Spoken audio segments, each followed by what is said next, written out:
અવની તમારું સ્વાગત છે તોફાની તાંડવમાં. Thank you. લોકડાઉન જે ભારતમાં લાગ્યું માં ગુજરાતમાં જે અસરો જોવા મળી છે અને ઘણા લોકો આજે એ પરિસ્થિતિમાંથી બહાર નથી આવી ગયા, એ વિશે આપ શું કહેવા માંગો છો અમારા દર્શકોને? જરૂર.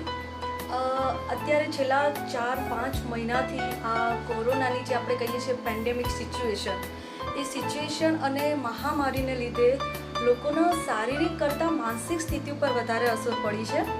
એકચ્યુઅલી કોરોના આપણને ન્યૂઝ બી આપણને જ્યારે ફર્સ્ટ ટાઈમ આ રોગ વિશે આપણને સાંભળવા મળ્યું ત્યારે ખબર નથી કે લોકડાઉન એટલે શું અને કોરોના એટલે વાયરસ શું છે. કોરોનાને લીધે લોકો આજે માનસિક સ્થિતિ ઉપર એટલે અસર પડી રહી છે કારણ કે લોકોને ડર બેસી ગયો છે, જેને આપણે કહીએ છીએ એન્ઝાયટી, કે કદાચ કોરોના મને આવી જશે મારા શરીરમાં, હું મરી જઈશ તો, મારો જીવ જતો રહેશે તો.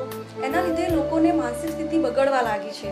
એના લીધે ઘણી અસર એમને પોતાના શરીર ઉપર, પોતાના ફેમિલી મેમ્બર્સ ઉપર પડવા લાગી છે અને એમાંથી ધીમે ધીમે માણસ હતાશામાં જઈ રહ્યો છે, જેને આપણે કહીએ છીએ ડિપ્રેશન. ડિપ્રેશનના 2 પ્રકાર છે આમ જોવા જઈએ તો, અથવા એના આપણે કહીએ છીએ કે 2 સ્ટેપ છે. માણસ જ્યારે ભવિષ્યના ભયથી યા મને કંઈક થશે એના ભયથી આગળ વધે છે એને આપણે કહીએ છીએ એન્ઝાયટી, અને એમાંથી માણસ તરત જતો રહે છે ડિપ્રેશનમાં. ઘણા કારણો છે. આ કોરોના અને લોકડાઉનને લીધે ડિપ્રેશનમાં જવાના ઘણા કારણો છે. એક તો આપણા ગુજરાતમાં, ઇવન હું તો કહી શકું કે વિશ્વમાં, દેશમાં બધે એક આર્થિક મહામારી ચાલુ થઈ ગઈ છે. ધંધા પડી ભાગ્યા હોય, કોઈની નોકરી જતી રહી હોય, ઘરમાં બેસી રહેવાની ટેવ ના હોય, લોકોને પૂરા દિવસ ઘરમાં બેઠા હોય તો એમને નકારાત્મક વિચારો આવતા હોય, કેટલા મોટા સપના જોયા હોય, કેટલા મોટા પ્લાન હોય, એ બધું ઠપ થઈ ગયું છે. એટલે લોકોને બીજું કોઈ વિચારવાનો ટાઈમ નથી મળી રહ્યો અને એમને ઓવર થિંકિંગ થઈ રહ્યું છે. અને આ લોકડાઉનના લીધે જ લોકોની એટલે જ માનસિક સ્થિતિ બગડવા લાગી છે, જેને આપણે કહીએ છીએ કે ધીમે ધીમે માણસ હવે ડિપ્રેશનમાં જઈ રહ્યો છે. ડિપ્રેશન સુધી વાત ચલો ઠીક છે કે ડિપ્રેશનના ઘણા રસ્તા છે, મેડિકેશન છે, CBT છે, આપણે કહીએ કે ઇન્ટરપર્સનલ કોમ્યુનિકેશન બી છે કે જેથી માણસ ધીમે ધીમે ડિપ્રેશનમાંથી બહાર આવી શકે. પણ લોકો આપણે ન્યૂઝમાં આજકાલ વાંચી રહ્યા છીએ, ન્યૂઝપેપરમાં જુઓ કે ચેનલ પર જુઓ કે માણસ આત્મઘાત કરી રહ્યો છે, આપણે જેને આત્મહત્યા કહીએ છીએ, સુસાઇડ. હવે આ કોઈ છેલ્લું સમાધાન કે આ કોરોના, લોકડાઉન, ડિપ્રેશન, હતાશા, આ કોઈ માનસિક પરિસ્થિતિની કોઈ સમસ્યા એવી નથી કે એનું સમાધાન ખાલી સુસાઇડ હોય.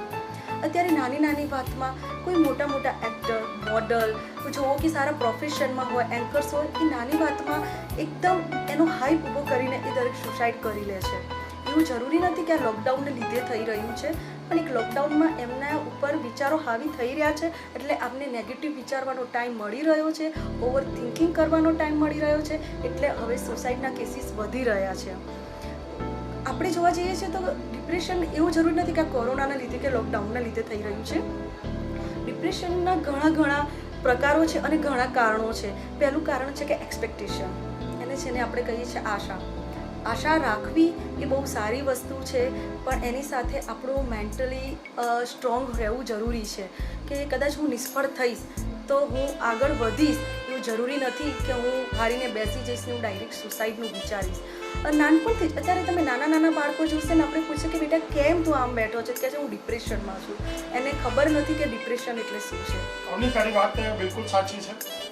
એક સામાન્ય મજૂરથી લઈ અને મિલ માલિકો સુધી બધા અત્યારે ટેન્શનમાં છે, ડિપ્રેશનમાં છે. એનું એ લોકો પાસે વ્યાજબી કારણ પણ છે કે હવે ક્યાંથી લાવીશું, વ્યવહાર કેમના સાચવીશું, આગળ ઘર પરિવાર કેમ ચલાવીશું, વેપાર ધંધા કેમ ચલાવીશું. બરાબર છે. આ ડિપ્રેશન એક સામાન્ય કોમન પ્રશ્ન છે. હવે આપણે એમાંથી બહાર આવવા માટે શું કરવું જોઈએ, તમે એ દર્શકોને બતાવો. જરૂર જીગરભાઈ, તમારો સવાલ સરસ છે. એના જવાબમાં હું એમ કહીશ કે પહેલાં તો આપણે સમજશું કે ડિપ્રેશનનો અર્થ શું છે, હતાશાનો અર્થ શું છે. ડિપ્રેશન એટલે શું છે કે સ્વિંગ ઓફ મૂડ. આપણે એવું કહી શકીએ કે મિસબિહેવિંગ ઓફ મૂડ, અને એવું બી કહી શકીએ કે ડીપલી ફિલિંગ સેડ. તમે એટલા બધા હતાશ થઈ જાઓ છો કે તમને હંમેશા નેગેટિવ વિચારો આવે છે, મરવાના વિચારો આવે છે, કાંઈ ગમતું નથી. પહેલાં હું તમને એમના પહેલાં સિમ્ટમ્સ કહીશ કે તમને ઓછી ભૂખ લાગે યા ક્યારેક વધારે ભૂખ લાગે છે, તો ક્યારેક તમારે વધારે સૂવાનું મન થાય છે, ક્યારેક કોઈ આપણને કશું કહે બી નહીં, કંઈ રીઝન બી ના, આપણને રડવાનું મન થાય છે. આ બધા આ સિમ્ટમ્સ છે ડિપ્રેશનના, હતાશાના. અને એવું નથી કે ડિપ્રેશન ખાલી દવાથી જ મટે છે. ડિપ્રેશનમાંથી બહાર નીકળવા માટે, એમાંથી ઓવરકમ થવા માટે આપણે પહેલાં મેન્ટલી સ્ટ્રોંગ થવું બહુ જરૂરી છે. હું શરૂઆત કરીશ કે યોગા અને પ્રાણાયામ તમે કરો, ખૂબ સારું ચિંતન કરો, સારા સામાયિક વાંચો, સારા પુસ્તકો વાંચો. પહેલાં તમારા આત્મવિશ્વાસ, આત્મબળને સ્ટ્રોંગ કરો. ધીમે ધીમે તમે ડિપ્રેશનમાંથી બહાર નીકળી જશો. તમને એવું લાગે છે કે મારી આજુબાજુ નેગેટિવ વાતાવરણ છે કે નેગેટિવ લોકો છે, તો તમે એમનાથી દૂર રહો. એવું લાગે કે તમને કોઈ વસ્તુ કે કોઈ વ્યક્તિ તમને પસંદ નથી, તો એમનાથી દૂર રહો. સકારાત્મક વિચારો અને સકારાત્મક જો કોઈ પુસ્તક હોય એ વાંચો, અને ફેમિલી સાથે તમે ટાઈમ ફાળવો. તમે એક્સરસાઇઝ બી કરો, એ તમારી ફિટનેસ માટે સારું છે. અને ધીમે ધીમે એ જે તત્વો છે એ તમારા માનસિક સુધી પહોંચશે. તમે ધીમે ધીમે ડિપ્રેશનમાંથી બહાર આવશો. એવું જરૂરી નથી તમે ડીપ ડિપ્રેશનમાં હોય તમે દવા લઈ શકો છો, but medicine is not a permanent solution. કારણ કે મેડિસિન તમે જે એકવાર બંધ કરશો તો ફરીથી તમે ડિપ્રેશનમાં આવી શકશો, જ્યાં સુધી તમે મેન્ટલી સ્ટ્રોંગ નથી. તમારું લેવલ ઓફ કોન્ફિડન્સ લો થઈ જાય છે ડિપ્રેશનને લીધે, એ તમારે વધારવાનું છે. ઓવર થિંકિંગ બંધ કરવાનું છે, નેગેટિવ વિચારો બંધ કરવાના છે. માનસિક સ્થિતિ સુધારવા માટે તમે નવા નવા શોખ કેળવો. તમને એવું લાગતું હોય કે કુકિંગ ગમે છે, ડ્રોઈંગ ગમે છે, ડાન્સિંગ ગમે છે, તો તમે એ બધા શોખમાં આગળ વધો અને ધીમે ધીમે તમારી માનસિક સ્થિતિ સુધરી જશે. તમે કોઈ ભયભીત નહીં થાવ અને જરૂર 2 થી 3 વીકમાં તમે ડિપ્રેશનથી બહાર આવી શકો છો. જે અમની તારી વાત બિલકુલ સાચી છે. અને કદાચ હું એનાથી આગળ કહું તો ભગવદ્ ગીતા, બાઇબલ, કુરાન શરીફ કે કોઈ પણ જૈન ધર્મશાસ્ત્ર વાંચો તો એ દરેકની અંદર એવું લખેલું છે કે ખોટી કારણ વગરની ચિંતા ન કરવી, કર્મને આધીન ફળ મળતા હોય છે. હવે અહીંયા જે મહામારી આવી છે એટલે અહીંયા આપણે કર્મના આધીન વચ્ચે નહીં લાવીએ, પણ આ કોઈ કુદરતી એક આપત્તિ છે. આપણે એમાંથી બહાર નીકળી જ જવાના છીએ અને ચોક્કસ નીકળી જઈશું. કોઈ એક દેશ નહીં, આખી દુનિયા ભેગીથી અત્યારે એની સામે લડી રહી છે. તો દરેક માણસે પહેલાં તો મેન્ટલી પોતાની જાતને મજબૂત કરવી પડશે કે આ પરિસ્થિતિ પતી જવાની છે, વળી પાછું બધું પૂર્વવત થવાનું છે. મેં કશું ગુમાવ્યું નથી અને હું કશું ગુમાવવાનો નથી. હવે મારે આપણે એ કહેવું છે કે ઘણા એવા કિસ્સા મને સામે આવ્યા છે કે ઘરમાં રહેવાના કારણે બાપ દીકરા વચ્ચે, બાપ દીકરી વચ્ચે, પતિ પત્ની વચ્ચે કારણ વગર વાદ વિવાદો થાય છે. તો એ વિષય પર તમે થોડો પ્રકાશ પાડો કે ત્યાં એ લોકોએ કેવો સંયમ રાખવો, શું કરવું જોઈએ? આ સવાલ બહુ સારો હતો જીગરભાઈ. એકચ્યુઅલી જે તમે શબ્દો યુઝ કર્યા છે, સંયમ, ધીરજ અને શાંતિથી પસાર કરવો જોઈએ, એ તમારા સવાલમાં જ જવાબ છે. આ બધી સિચ્યુએશન થઈ જ રહી છે. લોકડાઉનને લીધે માનસિક સ્થિતિ ખરાબ થઈ છે, એટલે લોકોને આ એક સિમ્ટમ્સનો જ ભાગ છે કે લોકો ચીડિયાપણું કરવા લાગ્યા છે, એકબીજાની સમજ ખોઈ બેઠા છે. શું કરવું શું ના કરવું સમજતા નથી કે મારે આ સમયમાં કેવા પગલાં લેવા જોઈએ. જ્યાં એમને સંયમ અને ધીરજથી બેસવાનું છે, એના બદલે એ લોકો સુસાઇડનું વિચારે છે, ભાગી જવાનું વિચારે છે. અને ઓબ્વિયસ છૂટાછેડાનું પ્રમાણ વધ્યું છે, પતિ પત્નીના ઝઘડા વધ્યા છે, કારણ કે ક્યારે સાથે રહેવાનું થવાનું નથી. લોકડાઉનમાં બંને જણ સાથે રહે છે. હવે એમને એકચ્યુઅલી સમજવાનો ટાઈમ મળ્યો છે. પિતા પુત્રના બી ઝઘડા થવા લાગ્યા છે. પણ આ સમય પરમેનન્ટ નથી, એ વસ્તુ એકદમ સાચી છે.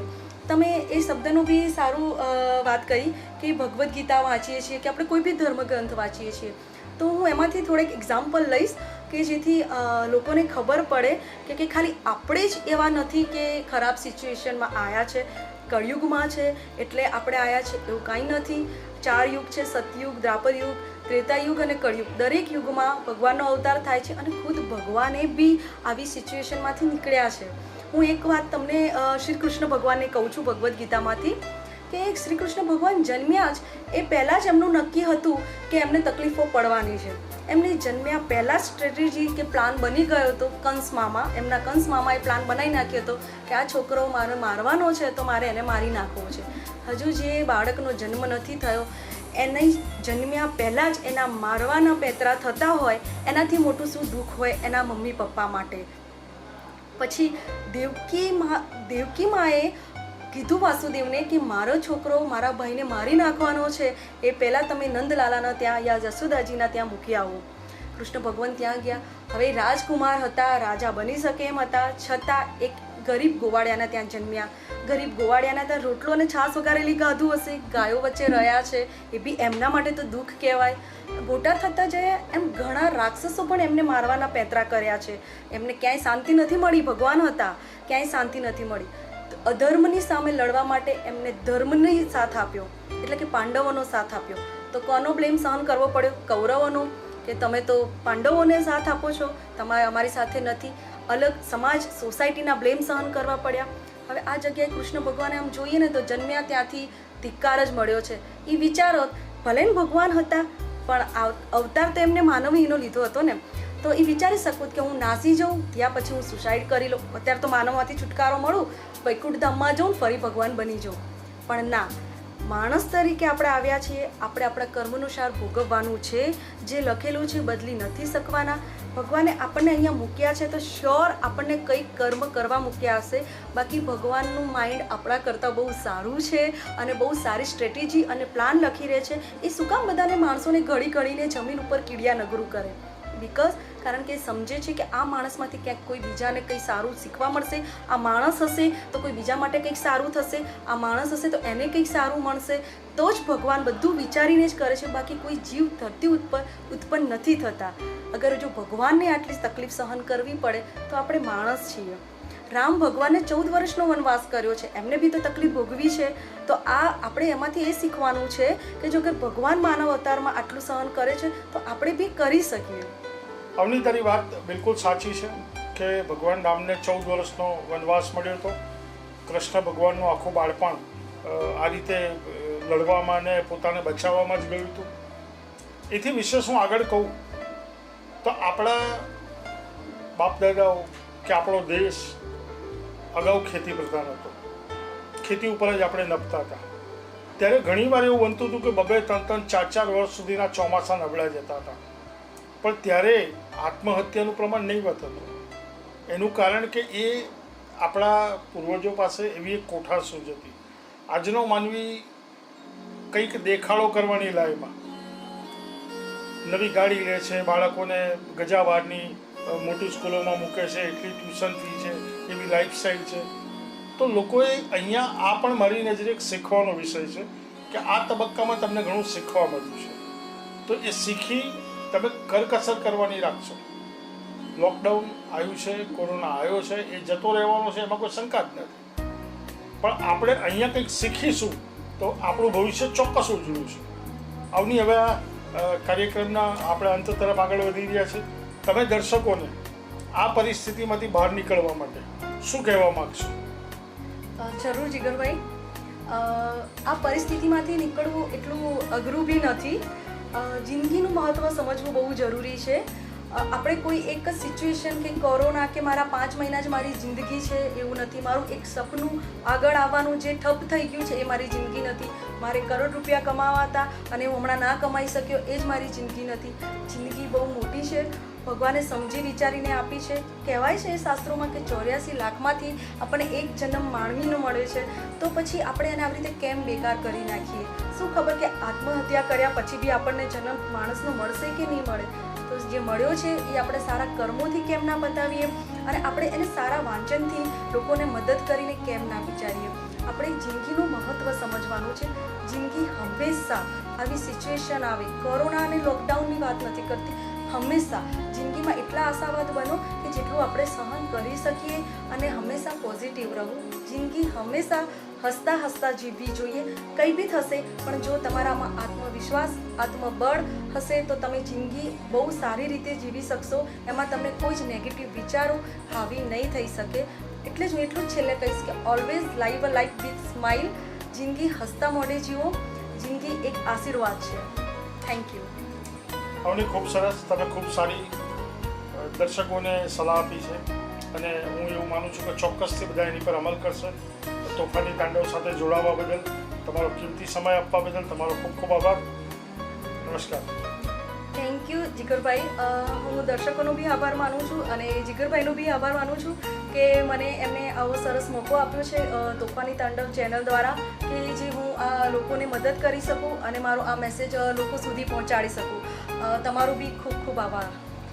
અવનવી માહિતી મેળવવા અમારી ચેનલને સબસ્ક્રાઇબ કરો અને બાજુમાં આપેલ બેલ આઇકન